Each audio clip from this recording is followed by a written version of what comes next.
Nothing will go on record. The governments also. Mr. Sibbal, not Kapil Sibbal's speech will go on record now. Please. अध्यक्ष जी, मैं आपका और अपनी party का आभारी हूँ कि आज इस बजट पे जो चर्चा हो रही है मुझे उस पे बोलने का मौका मिला। Madam,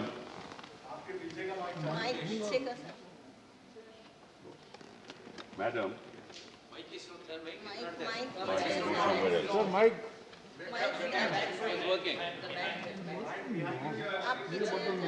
Madam, when I was going through the budget speech, so may I just go back and then sort of maybe hopefully... Oh, I come in front. Sorry. This one. This one? Yes.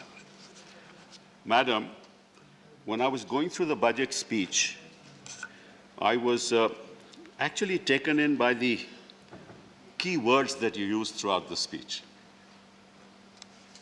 Digital, green, climate, Atmanirbhar, made in India, capital expenditure, ease of doing business, tax revenues, GST collection, futuristic economy driven by technology, clean fuel, smart cities. But there were certain words which are missing. What were those? Unemployment, poverty, food security, informal sector, migrants, daily wages, health for all, welfare, social protection, women, youth. Now I ask myself, who is this budget for? Is it for that 1 or 2% of the people at the top who buy all the airports and all the ports? Or is it for, and what's the responsibility of any government and the finance minister? The responsibility is to take care of the people at the bottom of the pyramid. वित्त मंत्री जी, जब आप किसी परिंदे को उड़ते देखते हैं तो वो आसमान पे नहीं देखता। कभी देखा आपने कि परिंदा आसमान की तरफ देख रहा है? और जो पशु, जो जानवर जो नीचे जमीन पे हैं, कभी उनको देखा है कि वो आसमान की तरफ देख रहा है? कभी नहीं देखा ना? क्यों? क्योंकि असलियत जमीन पे होता है। आप लोग आसमान की तरफ देखते हो, फेंकते हो, सपने फेंकते हो, सपने दिखाते हो। जमीन को देखिए, हिंदुस्तान की जनता के हालात को देखिए। जो एक महिला वो ये सोचती होगी कि मेरा कल क्या होने वाला है, उसके बारे में तो आपने सोचा ही नहीं। हम बात करते हैं, शुरुआत करते हैं अनएम्प्लॉयमेंट की। मैं ज्यादा आंकड़ों में नहीं जाऊंगा because you can juggle data but you cannot juggle facts. तो थोड़ा मैं अनएम्प्लॉयमेंट के बारे में आपको कुछ बताता हूं। पहली बात तो यह है कि आप अगर यूथ अनएम्प्लॉयमेंट की बात करें, so World Bank data 2019 says that India had a level of unemployment of 23% amongst the youth. 23%.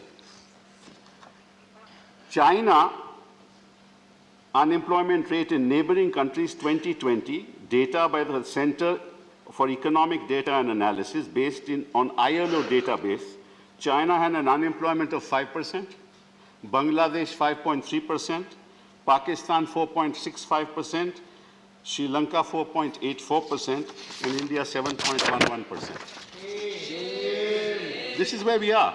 This is your shining India, whatever. Now, you have said that I have increased the capital expenditure by 2 lakh crore.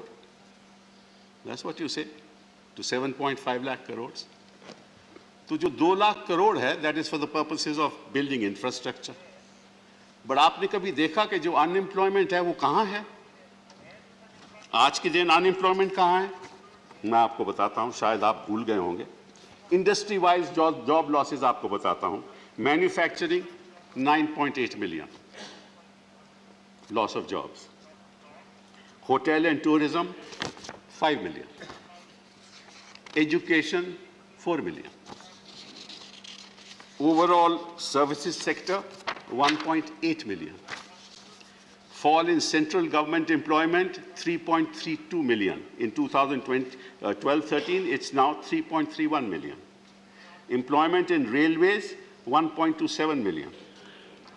ये तो आपकी unemployment के sector हैं। तो अगर आप सड़कें बनाओगे तो वो इन सेक्टर्स का क्या होगा? होटल और टूरिज्म का क्या होगा? एमएसएमई सेक्टर का क्या होगा? एजुकेशन का क्या होगा?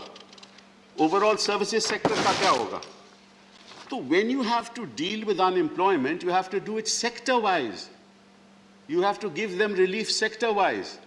जो आपके सड़कों में जो लोग लेबर आती है वो मोस्टली अनस्किल्ड रहती है। अच्छी बात है कि आपने 2 लाख करोड़ दिया है, उसमें से 1 लाख करोड़ तो आपने लोन दिया है स्टेट्स को, केवल लोन, वो भी 50 साल इंटरेस्ट फ्री लोन। इसका मतलब क्या होगा कि वो पहले तो आप तय करेंगे कि स्टेट को जाएगा, वो ये भी मालूम है कि किन किन स्टेटों को मिलेगा। फिर कई स्टेट चाहेंगे ही नहीं कि आपसे लोन ले, क्योंकि वो टाइड अप रहेगा, क्योंकि अगर वो कोई भी प्रोजेक्ट डालेंगे तो आपकी अनुमति चाहिए। तो ऐसे बजट नहीं बनने चाहते। कल मेरे चिदम्बरम साहब ने 3 W's की बात की थी। अभी हम वेल्थ की बात करते हैं, because I believe that this particular budget has no vision, no real long-term plan. And let me explain something to you, and through you, hopefully the people of India are listening. Anywhere in the world, wealth is created in universities. Wealth is never created by industry. Industry uses the ideas and the innovations that come through young people in the universities and then turn them into goods and services. So if you give benefits to industry, it's not going to create wealth. It is going to create wealth for those individuals, but the real wealth of the nation will be created in the university system. And let me tell you that, and you'd be really shocked. And the other real wealth created will be on the basis of research and development. What kind of investment do you make in research and development? I'll give you some very interesting figures. That's why countries like America are wealthy, and that's why countries like India are where we are. The R&D percentage of GDP, and I'll not go into that, the US spends, mark the figure, $606 billion every year on R&D. What is our expenditure? And this is on PPP terms. Our expenditure is 47 billion. How is this country going to progress? China spends $514 billion on R&D. Countries like Japan spend 172, and they've got much smaller populations, $172 billion. Germany, $131 billion. France, $63 billion. Now, unless you put money in R&D, how will you create wealth? Unless you give your students the freedom, not the kind of freedom that we have seen in JNU, but the freedom to think, to converse, to have the freedom to decide on what to do, to bring about new ideas. If you go to any university in the United States, most of the universities are funded by the government. And in fact, there are businesses who have built campuses in the university system through their investment, aided by government. Now, if you don't give freedom in education, if you don't do investments in research, you're not going to create wealth in this country. And you've seen it in your 2019 budget. Look at the kind of benefits you gave to industry. Reducing the tax to 25%, then to 15%. The total tax now for new industry is 17% if you set up a new industry. No? they are not going to create wealth for the country. They may create some jobs. So I think that this nation should realize that unless we invest in the university system for the ideas, for the IP to be created, what happens in the university system? The IP is created, and then business comes and does prototypes, and after prototypes, they actually see whether it's a viable commercial proposition. उसके बाद फिर वो बनती हैं, industry में जाता है और वस्तुएं बनती हैं और सर्विसेज होती हैं। अगर उसमें आप ध्यान ही नहीं दोगे तो आप कौन से वेल्थ की बात कर रहे हो? तो ये एक बहुत बड़ी भारी समस्या है। और फिर दूसरी बात कि हिंदुस्तान को मैं समझता हूँ जैसे हमारे घरों में परिवार है, हिंदुस्तान भी एक परिवार है। और जो माँ होती है वो क्या सोचती है? हमेशा सबसे जो कमज़ोर बच्चा होता है ना, हमेशा उसके बारे में सोचती है। और अगर कोई कमी रह गई हो, क्योंकि जो अपने आप में ठीक ठाक है, आत्मनिर्भर है बच्चा, उसको तो आप छोड़ देते हैं कि आप आत्मनिर्भर रहो। हम उन लोगों की मदद करेंगे जो आत्मनिर्भर नहीं हैं। इस बजट में आपने देखा कोई मदद दी उनको आपने? ये बड़े दुख की बात है। और आप बात कर रहे हो अमृतकाल। अमृतकाल, मैं तो 2014 से अब तक राहु काल देख रहा हूं। कौन से अमृतकाल की बात कर रहे हो आप? बस अब देखिए ना, ये कौन सा आप अमृतकाल की बात कर रहे हो? ये तो राहु, देखिए ना। और फिर असलियत क्या है? आप फिर यहां पे मैंने कल प्रधानमंत्री को मैं बड़ा अचंभा रहा कि उन्होंने टुकड़े टुकड़े लोगों की बात की। टुकड़े टुकड़े गैंग। अरे भैया मुझे ये बताओ, जो सभ्यता के टुकड़े टुकड़े करता है, जो इतिहास के टुकड़े टुकड़े करता है, जो संविधान के टुकड़े टुकड़े करता है, जो भाईचारा के टुकड़े टुकड़े करता है, वो टुकड़े टुकड़े गैंग का लीडर है।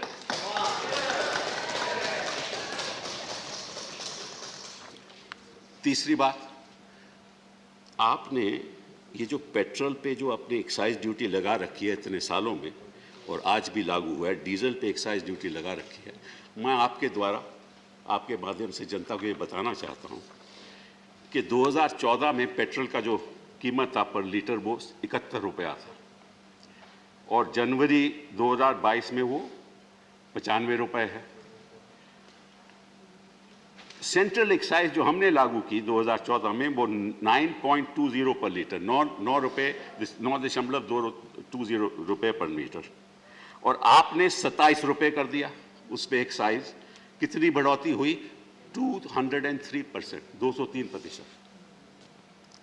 डीजल पे 55 रुपये उसका दाम था पर लीटर, उस पे एक्साइज थी 3.46। आज दाम है 86 रुपये, उस पे एक्साइज है 21 रुपये, और उसकी जो बढ़ोतरी है वो 530% है। 530% बढ़ोतरी। और मैं सोच रहा था, क्योंकि आजकल यहां औरंगजेब की बात बड़ी होती है, तो मैं इतिहास को देख रहा था, और इतिहास में मुझे ये पता चला कि एक शख्स जो हमेशा, हाँ जजिया की बात हो रही है, जो अहमद शाह था, 1414 में सबसे पहले जजिया उसने लागू किया। उसके बाद अकबर आया, एम्परर अकबर आया, उसने उसको खत्म कर दिया। फिर औरंगजेब आ गया, उसने दोबारा 1679 में लागू कर दिया, और उसने ये कहा कि जो वंचित लोग हैं, जो अनएम्प्लॉयड लोग हैं, उस पर लागू नहीं होगा, जो गरीब लोग हैं उस पे लागू नहीं होगा, जो हमारी रक्षा करते हैं आर्मी के लोग, उस पे लागू नहीं होगा। ऐसा औरंगजेब ने कहा। और आप बात करते हो औरंगजेब की, ये तो औरंग से भी बदतर बात है कि आपने सब पे लागू कर दिया, वो भी 530% और 203%। तो मैं आपसे पूछना चाहता हूं कि आप किस दिशा में जा रहे हो? आपको इतना मालूम नहीं कि जो हमारा गरीब आदमी है और जो मिडिल क्लास भी है, वो जो स्कूटर पे जाता है, जब उसको 95 रुपए 100 रुपए देना पड़ता है, उसको क्या तकलीफ होती होगी? और आप बात करते हो डिजिटल इंडिया की, आप बात करते हो कनेक्टिविटी की, और जहां तक एजुकेशन का सवाल है, मैं कुछ और बातें आपसे सामने रखना चाहता हूं कि इस देश में कितने ऐसे लोग हैं जिनके पास सुविधाएं हैं कि वो कनेक्टिविटी के द्वारा शिक्षा प्राप्त कर सकें। कितने लोग ऐसे हैं?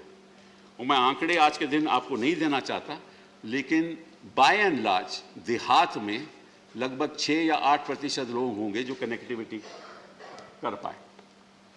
2 साल से बच्चे स्कूल नहीं जा रहे, और आप कह रहे हो कि आप टेलीविजन चैनल्स खोल दोगे, प्रोग्राम बना दोगे।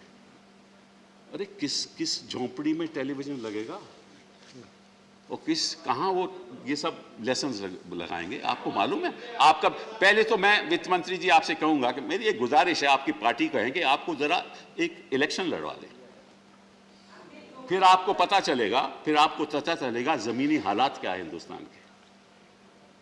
और जहां तक मनरेगा सवाल है, आपने उसका देखिए 73,000 करोड़ कर दिया मनरेगा का आपके एलोकेशन। 1,10,000 करोड़ था, उसका 73,000 करोड़ कर दिया, और उसमें आपने लगभग 13,000 करोड़ अभी प्रदेशों को देना है, तो एक्चुअल एलोकेशन केवल 60,000 करोड़। तो आप किस दिशा में जा रहे हो? फिर रही स्वास्थ्य की बात, क्योंकि वही बहुत, जब तक बच्चे का एजुकेशन सही नहीं होगी, स्वास्थ्य सही नहीं होगा, तो हिंदुस्तान की जो संपत्ति है वो आप पैदा कर ही नहीं सकते। आप बच्चों पे ध्यान दो। ये बड़े बड़े लोगों हैं ना, उनको छोड़ दो, क्योंकि उनको मालूम है कैसे वेल्थ बनाना है। वो आपको भी मालूम है, उनको भी मालूम है। वो सुविधाएं उनके पास हैं। जिनके पास सुविधाएं नहीं हैं, उनके बारे में सोचो।